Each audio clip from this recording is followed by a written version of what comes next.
Hi Taurus, this is Jav. Welcome po sa ating channel. By the way Taurus, this is timeless reading. Gamitin ang reading na ito bilang gabay lamang. Kung naka-resonate kayo, comment down. Tandaan Taurus, ito ay general reading po. Kunin nyo lang po kung ano ang naka-resonate sa'yo. This is for you Taurus.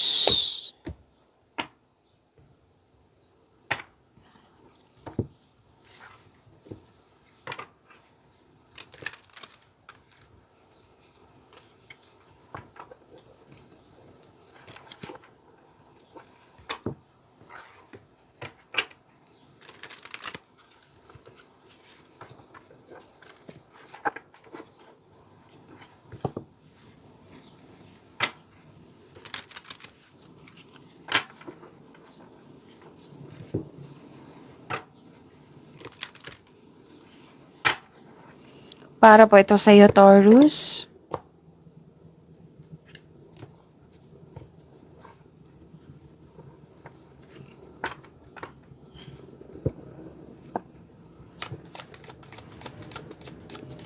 Maraming salamat po sa inyong patuloy na suporta, sa mga nag-donate, sa mga hindi nag-skip ng ads. Maraming salamat po. Sa mga hindi pa nag-subscribe, subscribe na po kayo at click bell notification para malaman nyo na may bago tayong video. Para sa mga gusto magpa-reading, comment po kayo ng personal reading. Again, comment kayo ng personal reading and check my reply sa comment section. Mas lumawak yung ambisyon mo sa buhay. Ingat lang po kayo sa mga taong nakipag-rival sa iyo o nakipag-kompetisyon. Or di kayo may taong sinungaling, yung tusaw, mandaraya, mapaninlang na tao, or di kaya against sa iyo, or di kaya may concern sa third party. So, tandaan yung sinabi ko kanina na kunin nyo lang po kung ano yung naka-resonate sa iyo. Prosperity is yours. Oo, may nag-uusap din dito tungkol sa property. Ang ilan sa inyo nagbakasyon or may balak magbakasyon sa bahay. Ang ilan sa inyo home-based yung trabaho nyo. Ang ilan sa inyo nag-uusap na tungkol sa domestic matters. May reunion, togetherness, special event, public event, wedding party.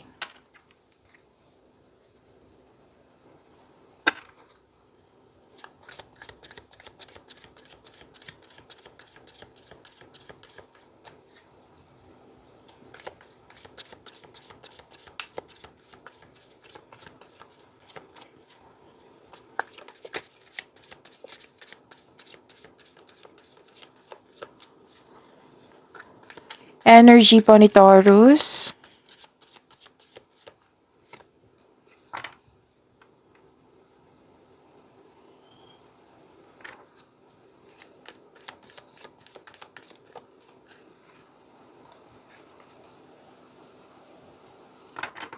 Kung may napansin kayo na repeating message, yan po yung pinupush ng cards nyo po.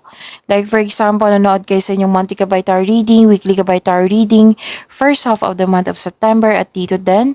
At may napansin kayo na repeating message, yan po yung pinupush ng cards nyo na kailangan yung bigyan ng atensyon, solusyon at aksyon kung maaari po. So na yung energy ni Taurus.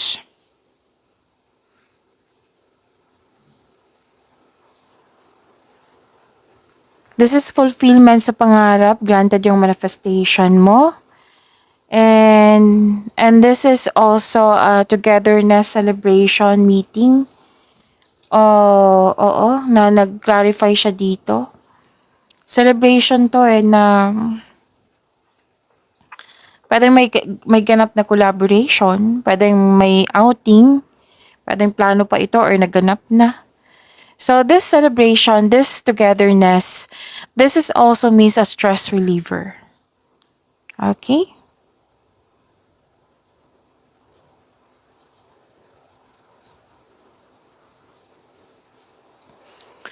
Okay, nagkaroon ng determination, marami kang ideas na agad mong binigyan ng aksyon para magkaroon ito ng maagang resulta.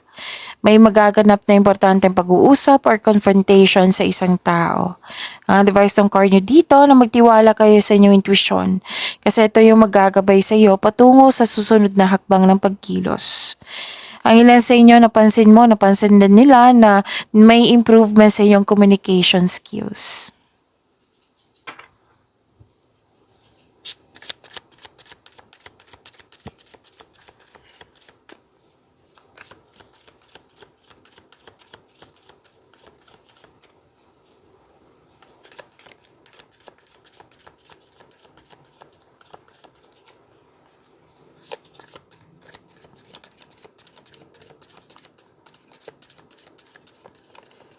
career and money po ni career and money ni Taurus.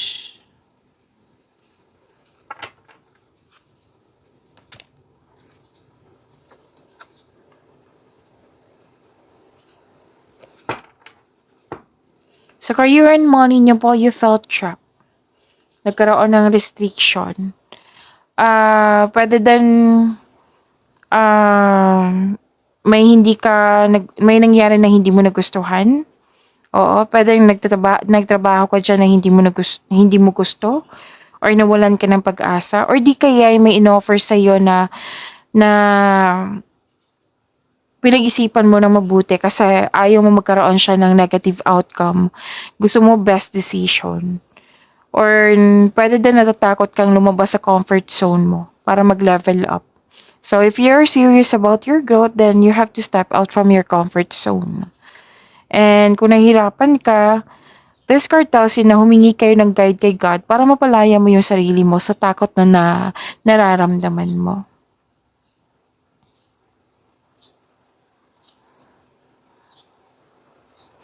Okay, so may ganap na negotiation dito. Any kind of negotiation. Pwedeng pagkataas ng inyong allowance, sweldo, or pwedeng kontrata to. So, may successful agreement ako nakikita dito. So, claim nyo po. Challenges may arise in your career, pero temporary lang po ito. Sabi ng yung card.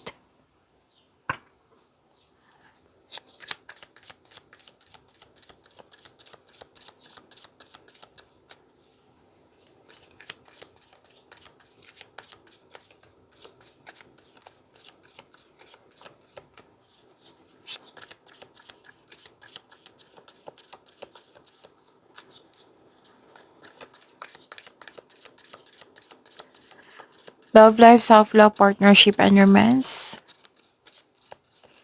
ni Taurus.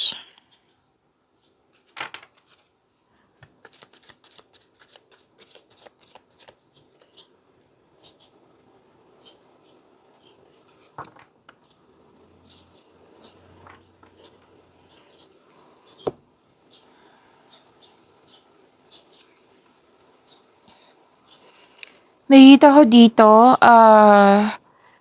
masyado kang busy sa pag-aaral or trabaho kaya naubusan ka ng time para kilalanin ng bagong tao sa mga single dyan. Maglaan ng oras, oo, sa inyong sarili, social life ba, sa family.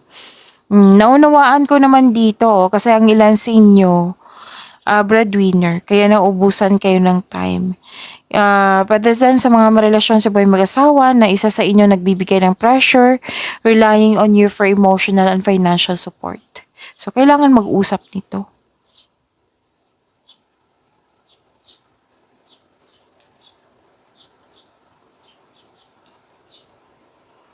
And, news of new love parating sa'yo sa mga single dyan. May nagpaparamdam sa'yo or may nagpaparamdam sa'yo na pwedeng maliligaw or nagustuhan ka. Okay? Pwede din nag-enjoy ka sa mga ginagawa mo sa bago mong passion. Para sa mga relasyon sa buhay mag-asawa, may sasabihin na makakatanggap ka ng mensahe mula sa iyong partner na mag-set kayo ng date or outing.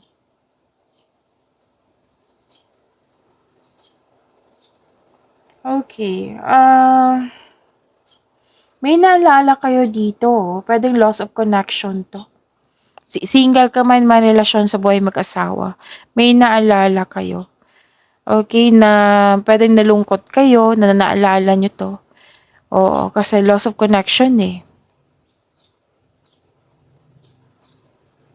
At ang sabi ng card nyo dito na makaka-receive kayo ng regalo or tulong po. Mula sa inyong family, kaibigan ba or kaibigan. At nakatanggap kayo ng blessings at pwedeng kayo ang naging generous or yung naka-receive nga kayo mula sa isang tao na very generous. Pag-imanin niyo po yung blessings na binigay sa inyo, Taurus. See you tomorrow. Maraming salamat.